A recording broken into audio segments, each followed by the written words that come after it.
Hi, my name is Harrison Smith, and I want to talk to you today about my research. The title is called Seeding Biochemistry in Other Worlds. Enceladus is a case study. And the first thing I'd like to mention is that this work was done not by myself, but also with co-authors Lexa Drew, John Malloy, and Sarah Walker. So the first thing I want to talk about today is the concept of habitability, which is pervasive in astrobiology. And I want to talk about it because it's something which I'm a little bit passionate about, and the idea that only environments like the one shown above, where you have water on the surface of an environment, these are currently the only types of environments which are currently labeled as being habitable. But of course, we know that that's not necessarily the case. There are places in our solar system, for example, on Enceladus, where a subsurface ocean seems like a completely reasonable habitable environment. But this language that we use to define habitability kind of pigeonholes us into thinking about the concept in a kind of biased way, even in places like Earth and Antarctica, for example. The South Pole, Lake Vostok, is a subglacial lake where life has been found. And this is an interesting fact because this environment on Earth would be deemed non-inhabitable by the definition that's pervasive in astrobiology. And one of the reasons I'm talking about this for so long is because I think habitability is a concept which is hard to quantify.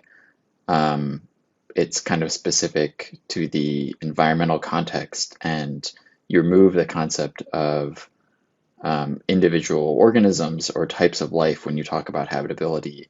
It's implied, but it's not explicit. Instead, I think it makes more sense to talk about the concept of viability. And viability is specific to the type of life that you're interested in.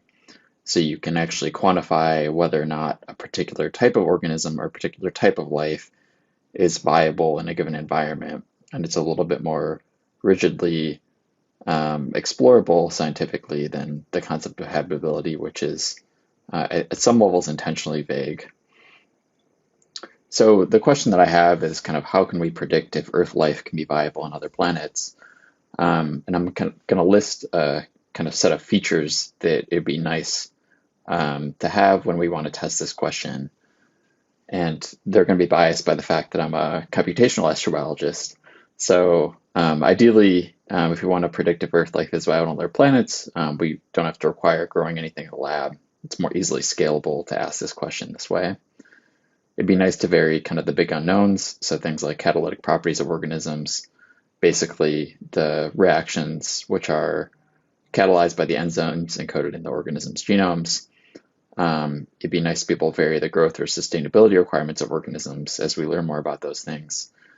And having a first order model is probably good enough. We don't want to really over-constrain ourselves with thinking about things like reaction stoichiometries, kinetic constants, or environmental concentrations where we don't have to. So the way that I approach this is using this technique called network expansion. Network expansion ideally gets around all of the issues or has the advantages that were listed on the last slide. So the concept behind network expansion, which is a computational approach, is that you initialize possible reactions based on an organism's genome or possibly a community's metagenome. You look at the compounds which are available in the environment. So in the case of Enceladus, for example, these are observed based on spacecraft measurements. You come up with a target. You can come up with a target compound set. So basically, you predefine the compounds which you think are required to define an organism's viability. In order to actually execute the network expansion, what you do is you check if reactions are possible based on compounds in the environment. So you say this organism can catalyze this set of reactions, and this set of reactions includes these particular compounds. And if these compounds are available, we assume that the reaction is possible. And what you do then is you add the products of whatever reactions are possible back into the seed set that you used to start out with. And what ends up happening is you start collecting compounds over time, over the iteration of this simulation. you repeat this process until no new compounds can be produced, and at the end of the simulation, you check how many target compounds are produced based on this predefined list that we're using to measure viability. So this meets all the requirements that I was listing before, conveniently enough. And I want to point out that this is a technique which has some history in being used, in particular studies in the origin of life. This was a really prominent paper that it was recently used in from a few years back, looking at how we could use network expansion kind of at a global level to understand what reactions might have been possible in a world before phosphate. Okay, so to kind of jump to the punchline, when I asked the question, could Earth biochemistry be viable in Enceladus? If the answer is yes, then a natural follow-up question might be kind of what organisms or combination of organisms are viable? And if no, what things would you have to add in order to make organisms viable? And again, the viability is something that we predefine based on a list of target compounds. And this comes from the literature and comes from studies on organisms and what types of environments they can grow in and what things they produce which are necessary for them to continue to survive. Okay, so again, here's just a reminder of the initialization process and going over a little more detail in kind of where the genomic data comes from. We look at these genomic databases, for example, JGI, which I show a screenshot of here. We also get some data from PhyMet2. We're picking a kind of reasonable starting point for organisms for Enceladus. So we look at high pH. We found about 307 organisms, mostly bacteria, that meet the condition of living in these high pH environments. So what you can do is you can go in and you can select an organism, or you can select a metagenome, and you can get the list of ECs, which are enzymes associated with an organism or a community. And you can tie these ECs to particular reactions through a database called KEGG. And you can turn these reactions into a network that looks something like this. Okay, so that's how we initialize the possible reactions. Like I said, to initialize the compounds, what you do is you take observations from Enceladus taken from spacecraft measurements, and this gives you the compound set. The target set comes again from previous literature. Okay, so here's jumping to the punchline. We find that none of the prokaryotes that we studied were viable, even when you add phosphate. Phosphate is something which is missing in detections at Enceladus. People think mostly just because of instrument sensitivity and low concentrations, but not because it's completely absent. What we find here, this is just going into a little bit more detail on kind of how we're defining the viability of an organism.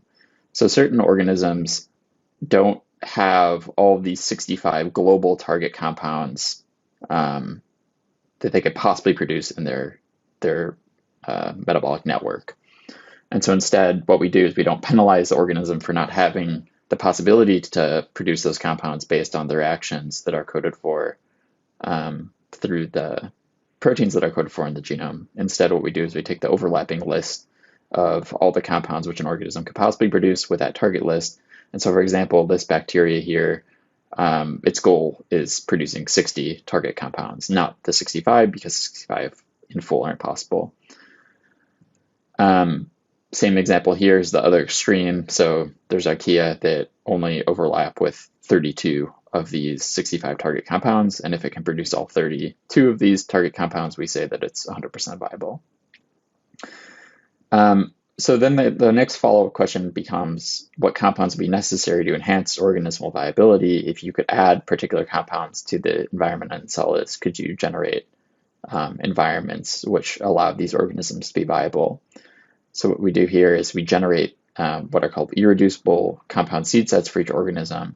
So basically working backwards to figure out what are the seeds that need to be in an environment in order for an organism to produce the full intersecting set of target compounds necessary for viability. And here's some details in that algorithm. You can pause the video and look back at it later if you'd like. So asking the questions, which compounds would be necessary to enhance organismal viability? If we just look at a particular organism or set of organisms and ask kind of how many additional seeds are required for viability, and we ask this question independent of environment, we get a result like this. So on the x-axis is the number of seed compounds, and the y-axis is the molecular weight, so kind of a proxy for the complexity of the compounds. And you see that in general, there are archaea, for example, on the left-hand that plot, that only need 50 kind of compounds for viability if they're the right compounds, and these tend to be very complex things on average based on what you can see the y-axis there.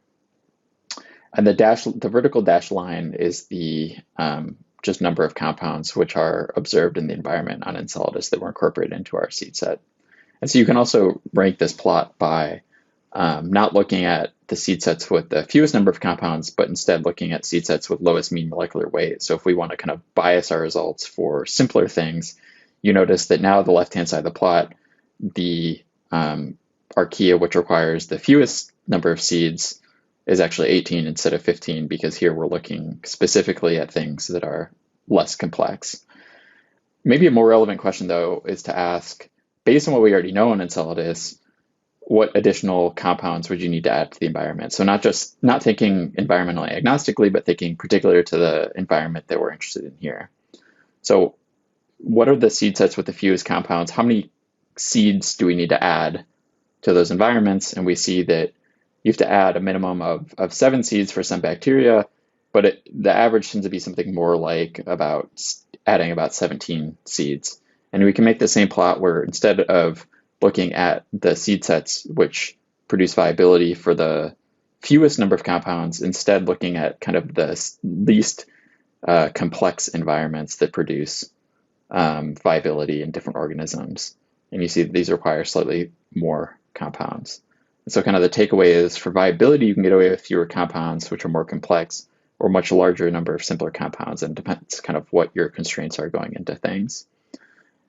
We can do some other just kind of looking at interesting statistics of the data for viability for organisms. So for example, we can look at the Jacquard index, which is kind of the self-similarity of the seed sets for each organism. And so what we find is even within organisms, the irreducible seed sets can vary considerably. They only have about 10 to 25% overlap, which is what that y-axis is there. So there's many paths to viability. And the similarity between seed sets tends to be a lot higher when you compare archaea to archaea than when you compare archaea to bacteria, for instance. So that's not too surprising. So kind of revisiting the question, which compounds would be necessary to enhance organismal viability? Kind of from a very high level, we find that prokaryotes can be viable using fewer compounds than what's on Enceladus, but if we're really curious in terms of the particular environment of Enceladus, you still have to add at least 7 compounds, usually more, especially if you limit yourselves to simpler compounds. And then to kind of answer the ultimate question of, could Earth biochemistry be viable on another planet? I would say yes, but with a big caveat, which is, if complex compounds are present in the environment or the organisms have sufficiently extensive catalytic capabilities. If we didn't limit ourselves to organisms which are known to be found in these high pH environments, we might be able to find organisms which are viable, or if we assume that there's more complex compounds in the environment that haven't been observed yet, there may be organisms that are viable. But out of the organisms that we tested, none were viable with what we know to be present on Enceladus. So kind of the takeaway here is that this network expansion technique can be useful for conservatively bounding environments for viability of organisms. And that has implications for things like accidental panspermia, and it could even help guide things like directed panspermia, thinking about the big picture questions in astrobiology. And here's some follow-up questions of things that we're interested in exploring in future work related to this. So thinking about ecosystems, thinking about more details in the environment, more constraints related to thermodynamics and concentrations, for instance. I'd just like to thank everyone today for listening. The reference for the paper that the talk is based on is on the right there. And I'd like to thank Kakeni for sponsoring this work, and WPI ELSI and the work that I did to start this at Arizona State University. Thanks very much.